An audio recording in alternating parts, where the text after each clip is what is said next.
नमस्कार, मी स्वाती तुमचं आपल्या टेस्टी किचनमध्ये खूप खूप मनापासून स्वागत करते.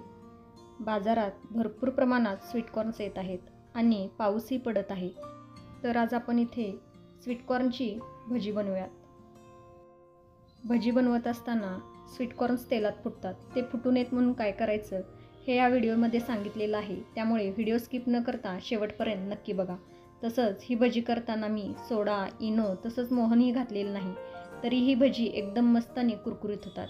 त्यामुळे व्हिडिओला एक लाईक नक्की करा. याआधीही मी भजीच्या वेगवेगळ्या रेसिपी शेअर केलेल्या आहेत. त्याची लिंक डिस्क्रिप्शन बॉक्समध्ये देते, नक्की चेक करा. बनवायला एकदम सोपे आहेत, जास्त काही साहित्य लागत नाही आणि पटकनही होतात. चला तर वेळ न घालवता रेसिपीला सुरुवात करूया. त्यासाठी मी इथे 2 स्वीटकॉर्न्स घेऊन ते सोलून त्याचे असे दाणे करून घेतलेले आहेत. आता हे दाणे आपल्याला थोडे फोडून किंवा अगदी थोडे क्रश करून घ्यायचे आहेत. हे क्रश करण्याकरता मी ते व्हेजिटेबल चॉपर घेतलेलं आहे. तुमच्याकडे असेल तर व्हेजिटेबल चॉपरमध्येच हे स्वीटकॉर्न्स थोडे क्रश करून घ्या. जर तुमच्याकडे व्हेजिटेबल चॉपर्स नसेल तर मिक्सरमधूनही हे तुम्ही क्रश करून घेऊ शकता. पण अगदी थोडं म्हणजे पल्स मोडवरतीच याला आपल्याला क्रश करून घ्यायचे आहे. यामध्ये दाणे तर तसेच राहिले पाहिजेत, पण हे हलकेच क्रश असे झाले पाहिजेत, इतपतच याला आपल्याला क्रश करून घ्यायचं आहे. इथे तुम्ही बघू शकता हे हलकेच असे क्रश झालेले आहेत. आता हे क्रश झालेले मी स्वीटकॉर्न्स काढून घेते आणि याच पद्धतीने सर्व स्वीटकॉर्न्स मी क्रश करून घेणार आहे. असं क्रश करून घेतल्यामुळे काय होतं तर भजी तेलामध्ये अजिबात फुटत नाहीत. त्यामुळे आपल्याला असं हे स्वीटकॉर्नचे दाणे थोडे क्रश करून घ्यायचे आहेत. खूप जास्त पेस्ट करू नका, तर अगदी हलकंच याला क्रश करून घ्या. इथे मी सर्व स्वीटकॉर्न्स या पद्धतीने क्रश करून घेतलेले आहेत. आता या क्रश केलेल्या स्वीटकॉर्न्समध्ये आपल्याला चवीनुसार मीठ घालून घ्यायचं आहे आणि हे मीठ स्वीटकॉर्नला व्यवस्थित असं चोळून घ्यायचं आहे.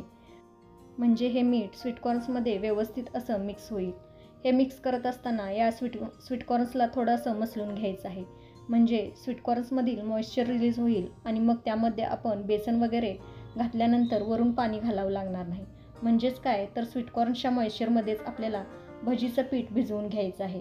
त्यामुळे याला थोडं असं मसलून घ्यायचं आहे, म्हणजे यातील सर्व मॉइश्चर रिलीज होईल.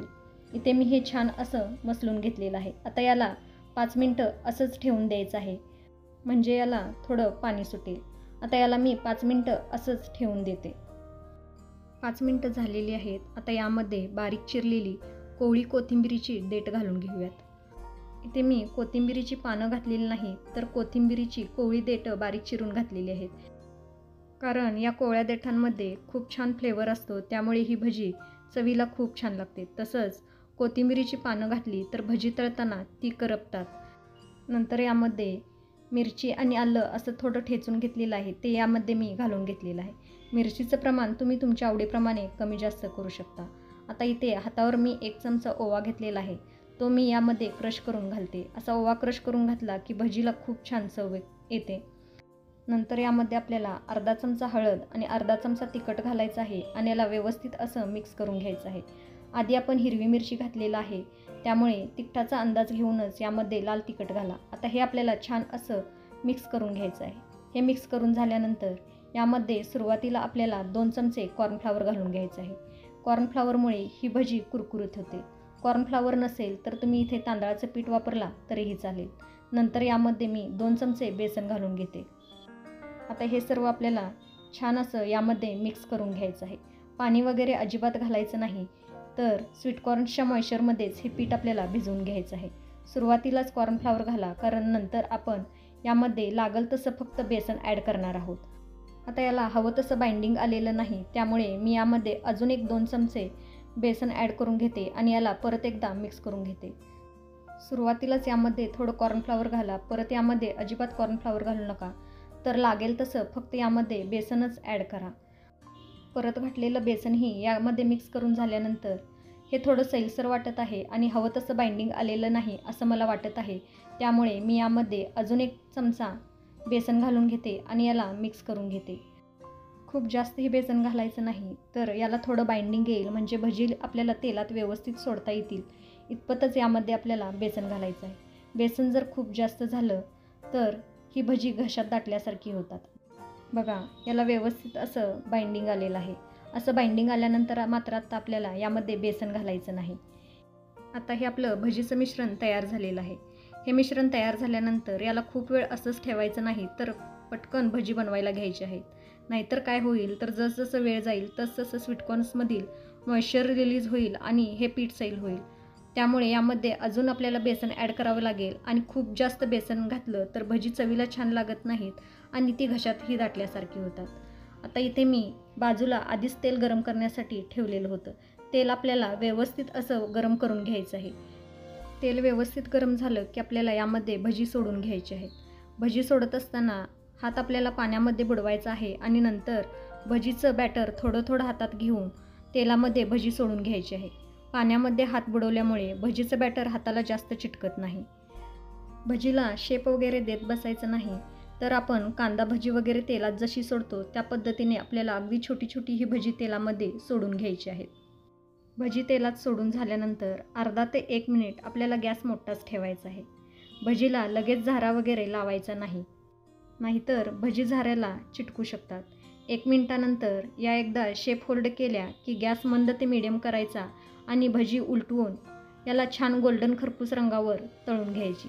गॅस कुठेही मोठा करायचा नाही, तर अगदी मंद ते मीडियम गॅसवरतीच ही भजी आपल्याला तळून घ्यायची आहेत, जेणेकरून ही व्यवस्थित तळली जातील आणि सोडा किंवा मोहन न घालताही भजी कुरकुरीत होतील. इथे मी मंद ते मीडियम गॅसवरती ही भजी छान अशी तळून घेतलेली आहेत. आता ही तळलेली भजी मी काढून घेते.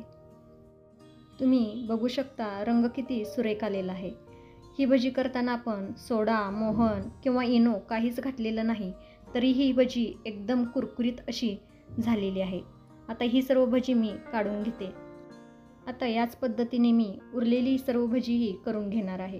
पण आपण ज्यावेळी दुसरी बॅच तळतो त्यावेळी आपलं तेलाचं टेम्परेचर थोडं कमी झालेलं असतं. त्यामुळे आपल्याला परत गॅस मोठा करून तेल व्यवस्थित असं गरम करून घ्यायचं आहे.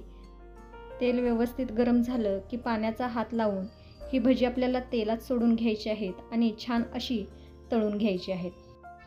भजी तेलात सोडून झाल्यानंतर गॅस अर्धा ते 1 मिनिट मोठा ठेवायचा आहे. नंतर गॅस मंद ते मीडियम करून ही भजी आपल्याला उलटून पलटून दोन्ही बाजूने छान खरपूस रंगावर गोल्डन रंगावरती तळून घ्यायची आहेत. आता इथे मी याच पद्धतीने सर्व भजी तयार करून घेतलेली आहेत. बघा, मस्त अशी आपली स्वीटकॉर्नची भजी तयार झालेली आहेत. रंग किती सुरेख आलेला आहे तुम्ही बघू शकता. यामध्ये आपण सोडा, इनो किंवा मोहन काहीही घातलेलं नाही, तरी ही भजी एकदम कुरकुरीत आणि कमी तेलकट झालेली आहेत. त्यामुळे या सीझनमध्ये तुम्हीही ही भजी बनवा आणि मला कमेंट करून सांगायला विसरू नका. आजची रेसिपी आवडली असेल तर प्लीज लाईक करा, जास्तीत जास्त लोकांपर्यंत शेअर करा. असेच छान छान व्हिडिओ पाहण्यासाठी टेस्टी किचनला सबस्क्राईब करायलाही विसरू नका. परत भेटू अशाच एका छानशा रेसिपीसोबत. तोपर्यंत मस्त खा, टुमटुमीत राहा. Bye bye. Thanks for watching.